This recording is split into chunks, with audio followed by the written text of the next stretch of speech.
All right, everyone. Good morning once again. So what we will be talking about over the next 45 minutes or so is on sustainable food, right? So before we understand what a sustainable food, let's try to understand where are we today, right? And this is what I call unsustainable food. We do need food, we depend on food, but why is it that I call it unsustainable food? Primarily because of the resource intensity involved in production of food today. Right? Agriculture across the globe depends a lot on change in land use patterns. And I think over the last couple of days, you have listened to lectures on Amazon, wherein slash and burn agriculture is extremely popular.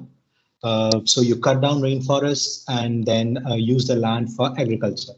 Now, this is not peculiar to Amazon, right? It is also seen with rainforests in Asia, especially in Indonesia, wherein you have got slash and burn agriculture in order to plant palm for palm oil, majorly. Secondly, agriculture as we practice today also depletes a lot of water bodies. This is in order to ensure that we have sufficient food supply, most countries followed policies of ensuring proper water supply. This meant that we constructed extremely large dams and very intricate irrigation systems. Construction of dams itself is widely considered unsustainable because the amount of land it inundates. Right. Secondly, in countries which do not depend on what we call irrigation networks, like India, we depend a lot on groundwater sources. We tap into aquifers, underwater aquifers for agriculture. Even here, subsidized energy often means that the use of water is extremely unsustainable. Aquifers are drying up, water table is dropping. So the second intense use of resource is water, which again, globe as such is facing a shortage of. Finally, if we move from, let's say, agriculture of cereal crops, fruits and vegetables to seafood, once again, intensive use of trawling and capital equipment has meant that we have degraded the marine ecosystem. The amount of catch is unsustainable. So is the bycatch that happens along with what we are looking for. Right? So in order to ensure that the supply of food has increased, we are currently in a paradigm where natural resources especially is used extremely intensively. This seems to be sustainable. Now, it is not merely the use of natural resources, right? It is also the use of natural sinks. This is what I refer to as effluence intensity. Most of you would know that agriculture is a major source of greenhouse gas emissions. By some estimates, agriculture as a sector emits more greenhouse gases than transportation. Over the past couple of decades, transportation and emissions from transportation has gotten a lot of attention. While agriculture has got some attention, not sufficiently to the amount of greenhouse gases that is being emitted by agriculture. The second problem with the greenhouse gas emissions from agriculture is the composition of these greenhouse gases. Agriculture emits large amounts of nitrous oxide, now and methane. Methane, especially when you're looking to paddy cultivation, rice cultivation. Now, why is it important? Methane has a greenhouse potential over 20 times of carbon dioxide. So 1 ton of methane contributes 20 times as much as a ton of carbon dioxide in the warming of Earth. Secondly, methane also stays in the atmosphere for a much longer time than carbon dioxide. The same is also true with nitrous oxides. In fact, they are almost 300 times as potent as carbon dioxide when it comes to greenhouse warming. Moreover, they also stay in the environment or our atmosphere for a much longer time. So not just that agriculture emits a lot of greenhouse gases, even the composition is also scary. Next, the pesticides, insecticides, and fertilizers that we use for agriculture, intensive use of these resources, these chemical resources in itself is a problem. But this also has an effluence problem. Agricultural runoff generally includes many of these components, especially NPK from our fertilizers, and this often ends up in many water bodies. This leads to eutrophication of these water bodies, and lakes, ponds die slowly because of the lack of oxygen. And finally, when we look at not just the production aspect of our food today, wastage is a huge concern. Now, there's a lot of food that we produce, but at the same point, there's a lot of food that we waste too. And this is not just a developing country problem. Oftentimes, the amount of food being wasted in many of the developing countries get attention, but a similar amount of food is also wasted in developing countries. All the difference is at what stage does this food get wasted. While in developed countries, as we have discussed now, food gets wasted at the end of the supply chain. It is consumers buy more than what they require, and food gets wasted. In developing countries, on the other hand, food gets wasted right at the beginning of the supply chain. Right? A lot of times, this is because there is lack of access to market.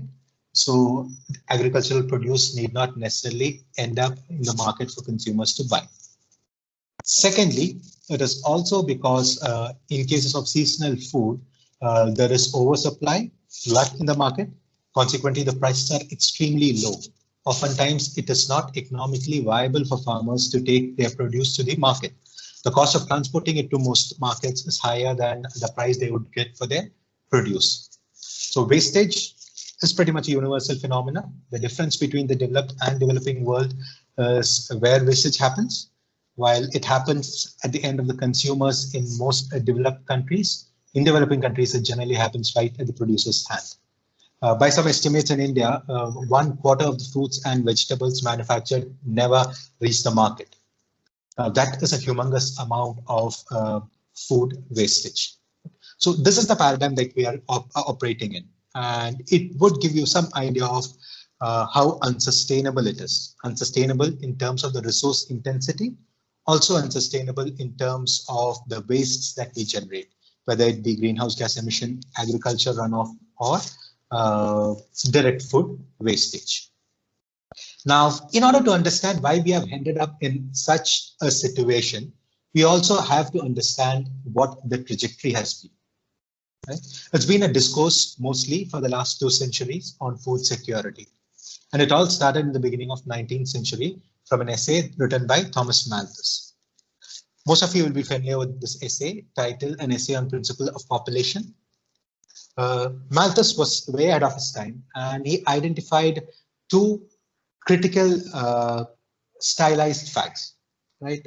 2 critical trends Malthus was able to identify. The first one regarding the supply of food.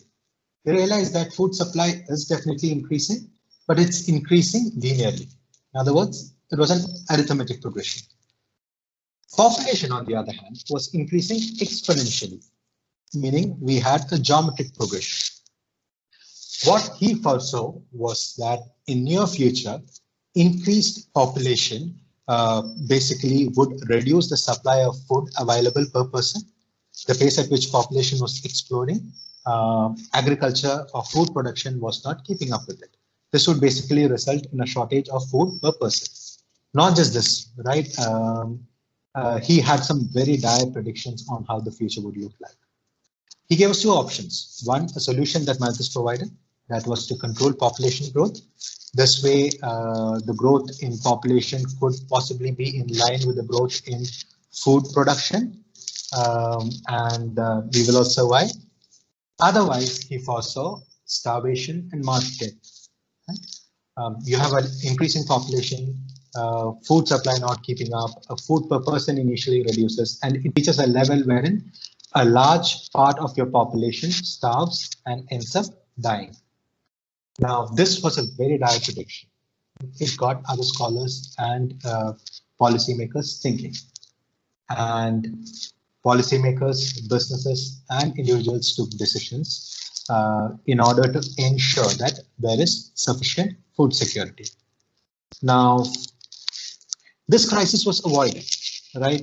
As we all know, there has not been a global mass starvation which has reduced our population. In fact, population has kept on growing, more or less like Malthus predicted in a geometric progression, and it is expected to grow for another 40 years. I think 2064 is when global population is expected to peak. Despite this growth in population, we haven't necessarily faced a global shortage in food supply. This is because the growth in food supply, especially over the last 2 centuries, has not just kept pace with growth in population, it has in fact outpaced growth in population. And there are certain things that Malthus disregarded when he identified the trend with respect to food supply. The most important of them is technological improvements. Over the last 2 centuries, and especially in the last 100 years, we have seen enormous improvement in the technology applied in agriculture, right, and food production in general.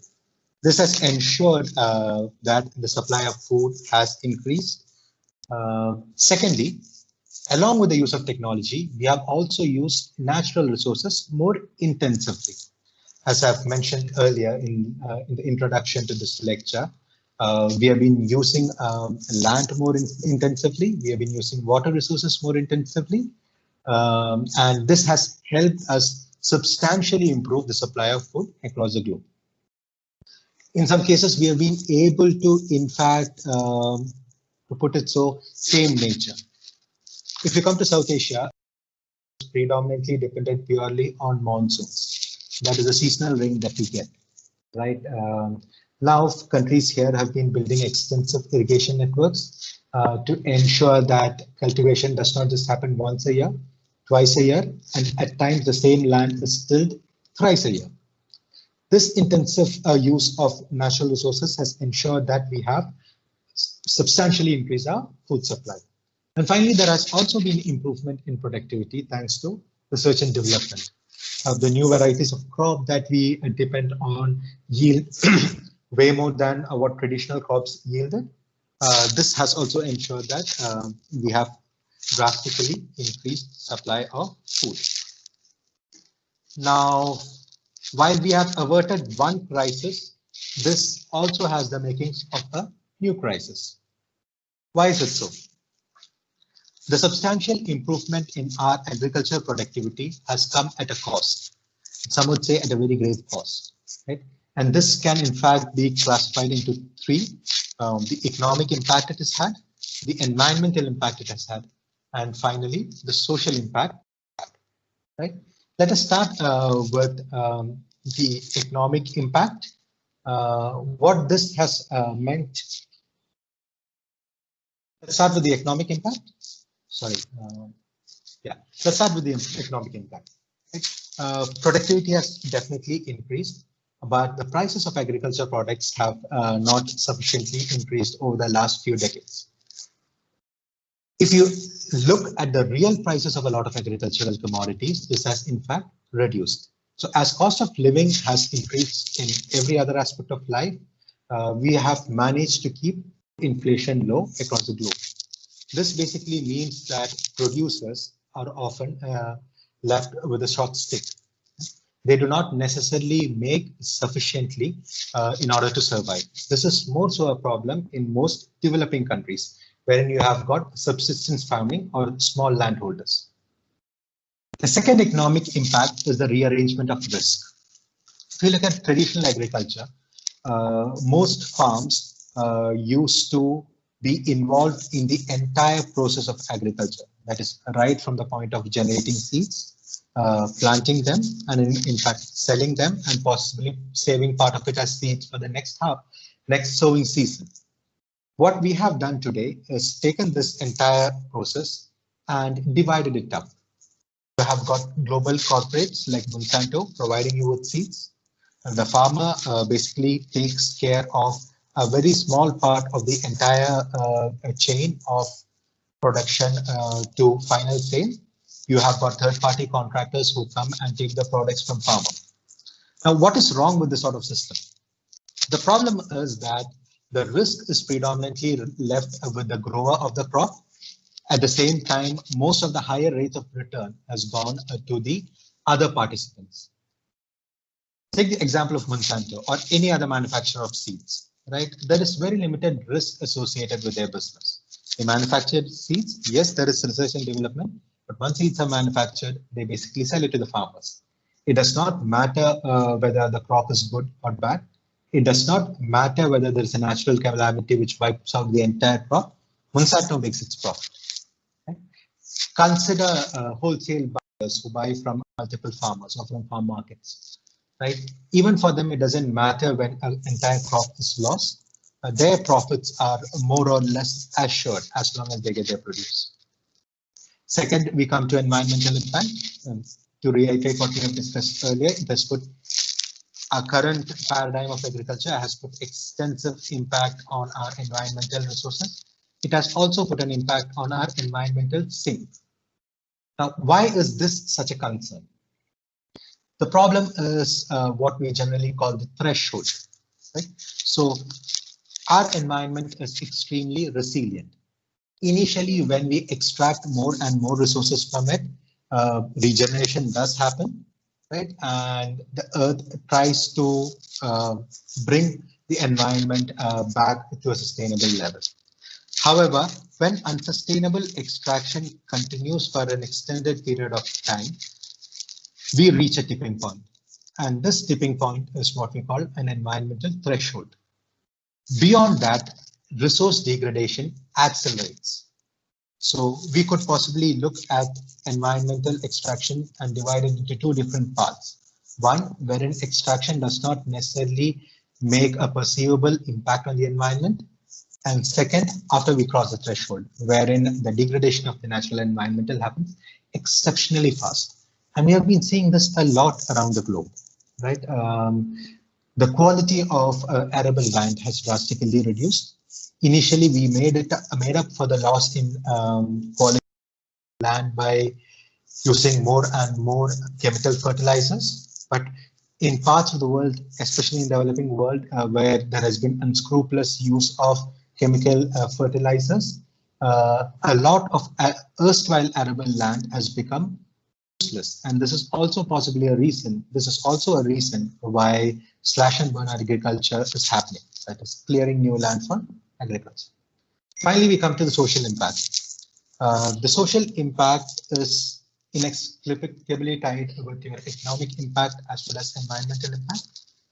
So global warming is ensuring that we have got more and more extreme climate events.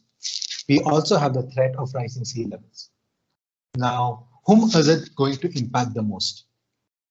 These two factors are going to impact the most socially vulnerable groups, whether it be in developed countries or in developing countries. Across the globe, people most impacted by change in climate as well as rising sea level are people who are least capable of adjusting to this change. Right? So what does this mean? This means you have societies which live under constant threat. It basically means you have got societies which could implode at any given time. A similar economic impact has also been seen socially. In both developed and developing countries, we have seen a divide between the rural population as well as the urban population. Especially the rural population feels disenchanted with the growth that they see in urban areas and them being left behind. And this has often resulted in a civil as well as political unrest. So on one hand, Malthus sounded a warning. Our mechanism worked. We were able to ensure that there is sufficient supply of food. However, in trying to solve that 19th century problem, what we have created is a new set of problems. And our generation as such, we have to face this. Have written it as 20th century definition, should in fact be 21st century definition. Now, why is framing of this problem so critical? Look at the 19th century definition that we had. We wanted to increase the availability of food per person, right? There was multiple ways to solve this particular problem. When Malthus defined this particular problem, he thought that there was one way of solving it. that is to control global population. In fact, the solutions that were provided were drastically different from this. As mentioned earlier, global population has continued to grow. It would continue to grow for another. Right? So the original solution was never used. What we instead did was to increase the availability of food or supply of food. While we concentrated on increasing the supply of food, we disregarded everything else. And I suppose this was primarily because of the way the problem was framed. What can we do now? We need a new definition for the 21st century, right? And what we should do is to ensure sustainable supply of food. This by no means I am asserting that we have solved the 19th century problem, right? It is not that we have solved the 19th century problem. Even today, there are parts of the population who still do not have sufficient food per person. There is hunger in the world. There is scarcity in the world, right? There are parts of the world where we still have famines. But this is not because of a lack of supply of food. 5 decades ago, Amartya Sen, in his extremely cited work, showed us that starvation or famine does not happen because there is low supply of food. Famine happens because we mismanage the food resources that we have in our hand, right? So we need a new definition for the 21st century, not because we have completely solved our 19th century problem, but the problem has changed drastically. There is part of the 19th century problem that we still have to address. At the same time, we also have to add other components to this particular problem. All right, so one, yes, we have to ensure that there is sufficient supply of food. We have to ensure that this supply of food is managed well, that it is available across the globe. However, at the same time, we also have to ensure that this supply of food is sustainable in nature. We are pretty close to a threshold wherein there could not be a coming back. Right. So we need a new, the problem needs to be framed newly for the 20th century. A second reason why we need to frame the problem differently for the 20th century is how other actors react. Going back to the 19th century problem, we had corporations come in and say, yes, supply of food is a problem. This is a good industry to be in to increase production of food. This meant that there was money invested in research and development. This meant that there was money invested in logistic chains. This meant that there was money invested in a storage system. And this meant that there was money invested across. When we reframe the problem, that is what we need to ensure today is that the supply of food should be sustainable. We can expect businesses also to respond to this new definition of problem. We hope that businesses ensure that production of food is sustainable in nature. The logistics and the supply chain is sustainable. There is limited amount of wastage. Consumption is also sustainable. This is the entire point of framing a new problem for the 21st century. One, because the nature of the problem has changed and what we need to highlight has changed. Second, we hope that corporations and other actors would come up with solutions in order to solve this particular problem that is in hand. Now, what can corporates do? This, I understand, is a CSR week. So we are not merely talking about sustainability or food sustainability. We are also trying to understand what is it that corporates can do? How can they contribute in order to ensure that our supply of food is sustainable? Now, there are certain steps that corporates are already taking. Some corporates are definitely taking, others not so much. This could be learning for the rest of geographies or corporations in order to ensure our objective of sustainable food. One area which has gotten a lot of attention is the sourcing of food. Whether this be supermarkets, retail chains, or food processing units, whether this be FMCG companies, most companies today try to ensure that their sourcing is clean. There are multiple certifications that we use today in order to ensure that the food, our food, is sourced from the right places. Ethical coffee is one example, wherein corporations decided that the coffee that they source will be from farmers, as well as they will ensure that these farmers will be paid a reasonable price. The objective of this program of ensuring ethical price to farmers was exceptional, but it doesn't mean that this was essentially met. Right? We have had trouble in ensuring that the revenue, in fact, reaches the farmer's hand. We also have had difficulties in ensuring the source of the raw materials. Second, what corporates are today doing increasingly is investing in communities. They are ensuring that the capabilities of communities that they work in is also increasing. One example that I can give from India is the example of dairy. Earlier, I mentioned that 25% of most fruits and vegetables does not reach markets in India. But when you look at dairy, another perishable agriculture product, but with a much smaller shelf life, the story is completely different. India is one of the largest producers of dairy. At the same time, most of this does not get spoiled. It either gets to market as fresh milk or it is basically used for food processing. How did we manage this? It was managed not by one single corporate, but it was basically managed by a cooperative. All dairy farmers were brought together into one particular entity, and these entities are present across India. Right? The most famous one goes by the brand Amul, where they have tried to bring farmers together. Now, this was an extremely difficult challenge. It's happened around 40 years ago when logistics was extremely difficult. Second, when we talk about dairy, it is a product wherein adulteration is extremely easy. You could possibly mix water with dairy to increase the quantity of milk that you have. So how do you ensure quality? And third, how do you ensure that farmers do get a reasonable price? Right? All these challenges were met. One, the corporate invested in extremely large network of collection points, wherein the farmers then have to transport their produce, milk, to the producer. In fact, the corporate, Amul, basically went to farmers at different parts and collected milk from them. Secondly, the price was not fixed with the quantity of milk that was being collected from the farmers. The price was fixed for the quality or the fat content in the milk that was being collected in the farmers.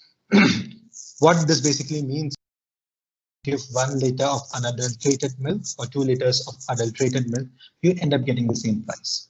So there was no incentive for farmers to adulterate in this particular sense. Thirdly, the remuneration for farmers was divided into two aspects. One, they get a price for the produce that they would supply. Secondly, they were also given a share in the profits that the corporate makes. This way, there was investment not just in dairy capacity in India, there was also a very large investment in the community that these dairy farmers were operating in. Third is the use of technology. Right, corporates can use technology in order to ensure that the supply of our food is more sustainable.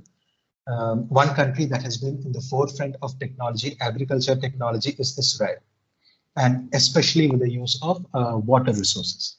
Right, when it comes to the use of drip irrigation, they have near perfected it. Not just that, Israel as a country today is trying to collaborate with other developing countries like India to ensure that farmers in these countries also have access to these technological developments. We have also been using more and more remote sensing, and today a lot of it is also complemented by the use of drones, whether it be for planting or whether it be for monitoring these crops. Finally, corporates also can try to look at local substitutes. It is not necessary that you standardize your product across the globe. Depending on where you operate in, corporates could take a relook at what goes into their production line and try to lean towards products which are local in nature and can be viable substitutes for what in other countries. However, it is not merely left to the corporates, right? There is also a role that we as individuals have to play in to ensure that our food is sustainable. One, as I mentioned earlier, there's a lot of wastage that happens at the consumer's end. Second, we have also become so used to getting produce from across the globe, and this is not necessarily sustainable. Right? On one hand, you already know that production of food results in a large amount of greenhouse gas emission. Transportation will also take a large amount of greenhouse gas emission. It is not just the fact that it is expensive and dirty to transport goods from one part of the globe to the other. The other concern is the impact on communities and developing countries, right? Consider a fad. A few years ago, quinoa was a fad. So this was a crop which was grown in certain remote Latin American countries, right? Remote areas of Latin American countries. Now, once a food product like this becomes a fad, there is demand coming from across the globe. These communities basically end up leveraging their resources in an unsustainable manner for a very short run. As soon as the fad dies down, the investments made by these communities in order to ensure that there is a larger supply of this particular product, let's say quinoa, becomes dead investments, right? So the burden of debt or the burden of dead investments again falls back on societies. Fads generally have very short cycles, right? This year it could be quinoa, next year it could be something else. So the impact of what we consume is also a reason for the unsustainability of the paradigm that we are operating in today. So apart from what the corporates are already doing, there are a couple of ideas that I would like to throw to you. These are not common, but these are ideas that you can think over it, see how practical they are, and see to what extent this would help solve the problem that we are currently in. The first one is resource labeling, right? Let's take the example of any packaged food that you buy from a supermarket near you. Generally comes with very good labeling. It gives you health labeling, which indicates how much fat the food has, the percentage of sugar in that particular, let's say, packaged food, right? The amount of salt in it, the amount of other chemicals in it, the amount of added flavors. So it gives you a labeling. Becoming extremely for customers to compare the health labeling before they select a particular product. What we can also look at or nudge corporates to do is to have some sort of comprehensive eco-labeling. Yes, we do have some piecemeal labeling that happens today, right? You know whether the rainforests have been cleared for the production of a particular item. You know whether animals have been hurt for the production of certain other item. Right? You also know whether the coffee that you're sourcing is coming from a very ethical source. But these are all piecemeal initiatives. For coffee, you do this. For soybeans, you do that. For milk, you do this. Right? It is not one wholesome, comprehensive solution. So what we could possibly look at is a sort of comprehensive labeling, especially for packaged food. For instance, it could say the amount of water used for producing, let's say, 500 grams. If it's a package of 500 grams, you could possibly say the amount of water that is basically employed in the production of that particular food commodity. You could possibly say the amount of land used, right? You could possibly say the amount of other resources employed. You could possibly give an estimate of energy used in order to produce this particular resource. Some sort of comprehensive, not specific for one kind of packaged commodity, but applicable across packaged commodities. Something that you can easily compare to what corporates already do with respect to the ingredients of packaged food. This might not necessarily be an extremely, what you call, a favorable or favorite legislation to come from the government side, right? Possibly it should start in the form of corporate social responsibility.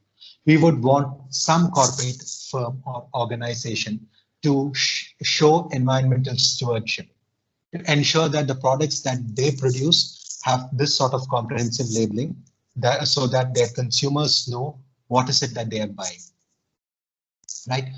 Once it starts at corporate social responsibility, this could indeed become public policy, possibly 10 years down the line.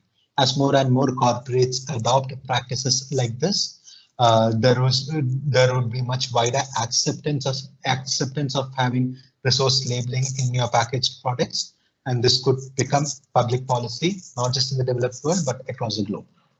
That is one idea that I would like to leave with. So this resource labeling happens at the level of a product. So you're buying a pack of biscuits, you look at the resource label and say, oh, this much water has been spent in making this packet of biscuits, right? This much energy has been utilized. This much grains have been utilized, and they were organic in nature, they were inorganic in nature. This much chemical fertilizers were utilized. A list of inputs that were utilized, how intensive was the production of use of these resources in the production of that particular packet of biscuit.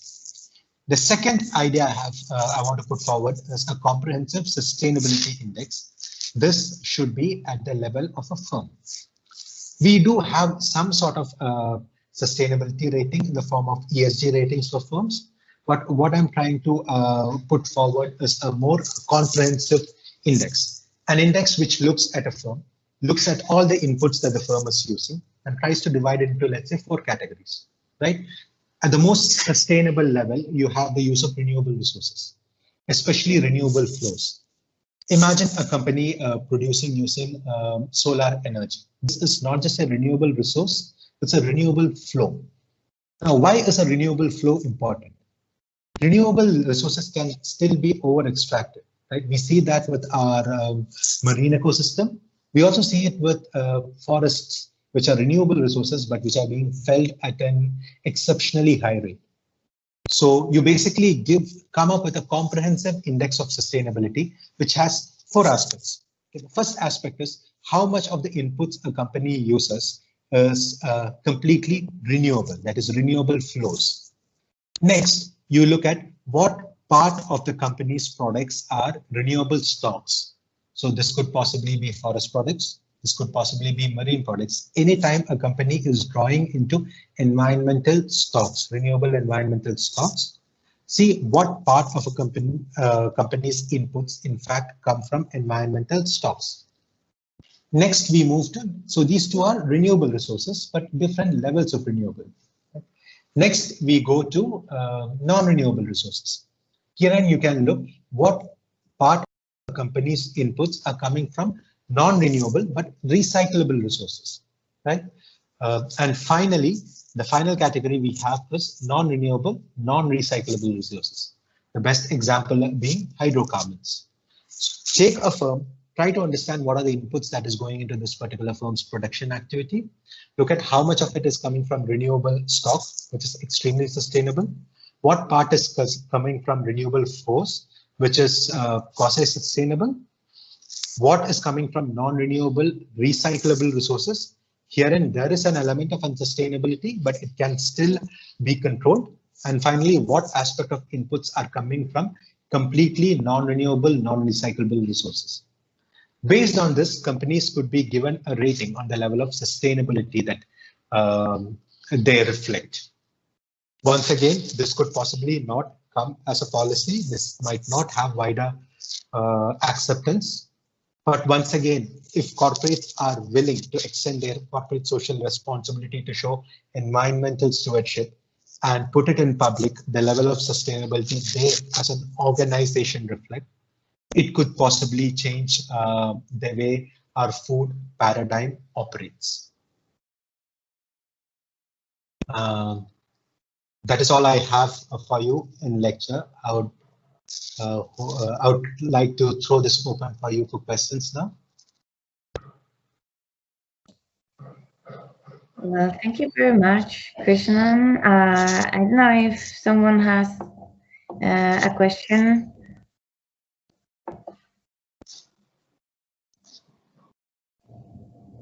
Well, I have a question to start, maybe. Sure. And it's related to the beginning of your presentation where you were talking about overpopulation. Yes. How do you see, is there a short-term solution to this question, or we will still need to wait for the population curve to flatten in some years? So I think especially I'll give you the developing country perspective, right? So most of the population growth is happening in developing countries. So I think until 1980s, across developing countries, especially in India, we used to look at population growth as a liability, right? This was seen as more mouths to feed. This was seen as a burden on exchequer in most times. Over the last 15 years, this view has drastically changed. So if you remember in 1960s, 70s, China had followed a one-child policy very stringently. In India also, we had a government initiative to nudge families to have only 2 children. Right? But over the last 15, 20 years, the view is that our population is in fact our strength.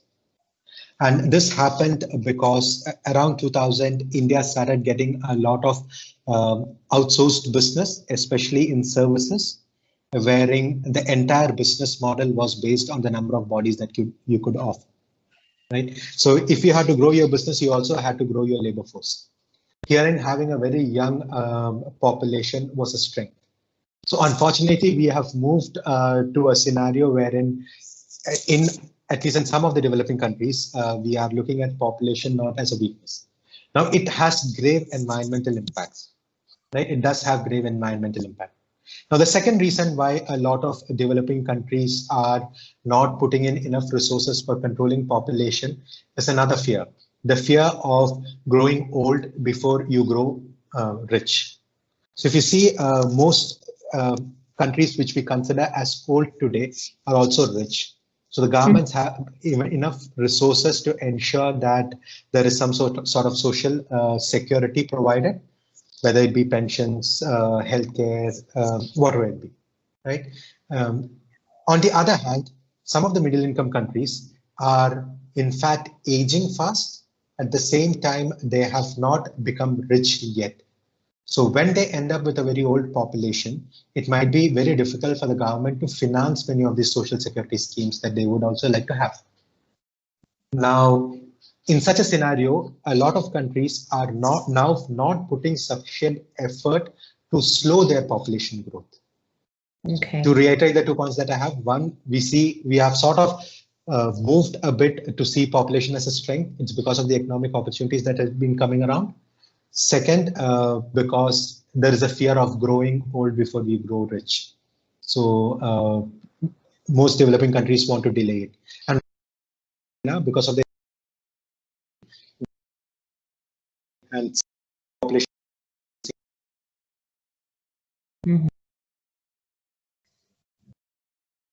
I understand. Okay, thank you. Thank you for that. Is there anyone else who wants to participate? No, because also I was thinking about the ideas you gave in the end. I think it's really interesting, the resource labeling. And I think that's something that here in Europe, we are doing it more and more. And Yes. even we are developing, I don't know if you use this kind of phone applications, like for instance, here in Europe, there is one that is very popular, especially in France, that is called Yuka. And it's a phone application that you use to scan the QR code in the food labels. And you get to know if it is actually good or not for your health, and if it comes from a good source or not. I don't know that would be maybe compatible with your idea? It is exactly something like that I'm looking at, but the labeling should give information regarding the level of resource or environmental intensity. So you basically say, you scan the QR code, you get to know how much water is being spent, a scarce resource, in producing that particular product, right? How much of, let us say, a scarce resource, let's say energy or non-renewable resources have been expended in producing that particular product. So you basically get 5 or 6 criteria which you consider as important with respect to environmental sustainability. So most labeling today looks at health, especially of the consumer. So something very similar, but giving you information regarding the environmental sustainability of the product. So that would possibly let us as individuals also make informed decision, possibly select product A over product B because we feel that product A is, we see that, not just feel, we see that product A is more sustainable in nature. Yeah, it's actually very, very similar, but it would be more related to the resources that have been used to produce. Okay, that's really interesting. I don't know if you have questions regarding that or other topics of the conference.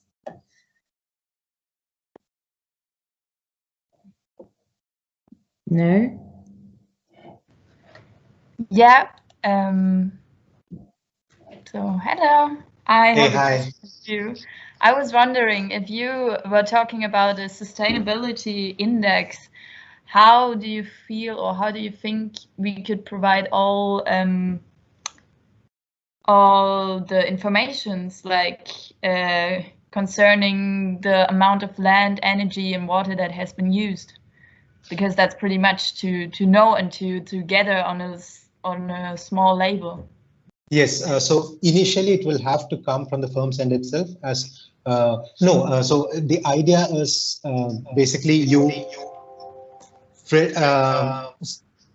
sorry, I'm getting feedback.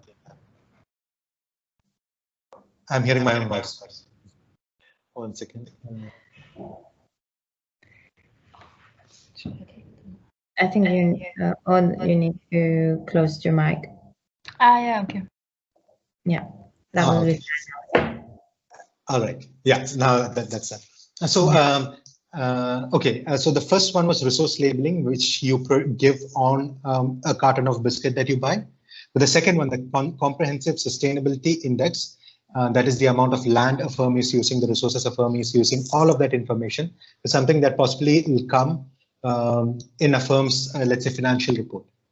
So the first one, resource labeling, is at a product level. So you buy a particular product, it possibly gives you like 5 very broadly used resources, how much of it is used for this particular product. You could say how much water is used, how much emissions are happening for this particular product, right? How much of non-renewable resources are being used. That's sort of 4 or 5 indicators, pretty similar to what health labeling you have. The second idea of comprehensive sustainability index, this happens at a firm's level. It doesn't happen at a product level. So to give an example, Unilever has multiple products. So for each of those products, you will have a resource labeling pertaining to that product. But for all of it, Unilever put together, you will have a comprehensive sustainability index. Now, there's, as you mentioned, a lot of data required for comprehensive sustainability index. Right. So initially, it would have to come from the firm's end. It should be voluntary disclosure that they might accept as part of transparency or CSR. However, the belief today is that a lot of these resources can be mapped in near future using blockchain, wherein independent analysts could possibly have access to this information. And you could possibly have a third-party audit to ensure that what the firm is reporting with respect to its resource intensity is what it is actually using. Yeah, so this is so these are ideas, not fully formed ideas, but something that I'm working on. Especially the second part is something that I pursue in my research.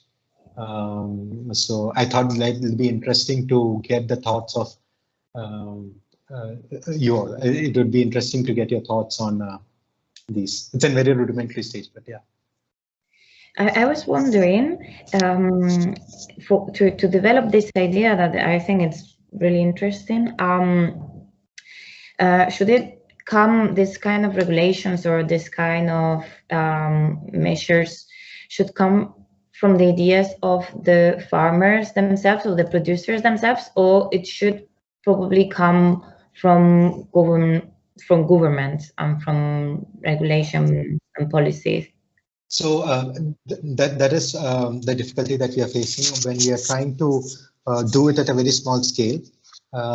It was to ensure the data integrity, right? To ensure data integrity was seemingly extremely difficult. A lot of times to educate, especially in a developing country like this, to educate farmers to report what is it that they are using was very difficult. So we are still trying to work around that aspect. Especially of water, because in India, what happens is a lot of water is drawn from private wells, so we do not have a metered water connection, especially in farms. A lot of farms. There are irrigated farms, but so there is no what you call data on how much water resource is being used. And a lot of Indian cities are already becoming water scarce. So the idea of we have been trying out different sources of data collection, but nothing has been what you call foolproof yet. Secondly, the second reason why we are trying to push this most as a voluntary initiative is initially when we start a project like this, most firms will face hiccups. So when it's a voluntary initiative, there is still leeway on how they could report or what they could report. Over a period of time, when there is history of reporting, then we can accept the best practices and possibly come from the government's end as a policy saying that this is the way you report your use of environmental resources. So it should ideally possibly start as a CSR initiative because it cannot be brought in as policy. We do not have sufficient information to formulate a policy to ensure this sort of reporting. And more often than not, such a policy would be useless because most firms might not be able to report by the standards that we are asking them to. That is why we are expecting reporting to initially start from firms and then possibly come up with a standard, something like IFRS for accounting, something for environmental reporting. Okay, really interesting. Yeah. I think that even if it's a different level and populations and also traditions, in Europe we've been facing kind of the same challenges, and more the different regulations are been established, but it's not easy to find standards that will match with all kinds of production, taking into account the different practices that the different countries of the European Union carry on. So yeah, it's really interesting. We actually often look at Europe, especially when it comes to formulating our environmental standards. So it is often tried to benchmark not what Europe is today, possibly what you were doing 10 years ago, and then slowly catch up to where you are today. But that is, so it is possibly policies, especially environmental policies in Europe is what we've been looking as benchmark.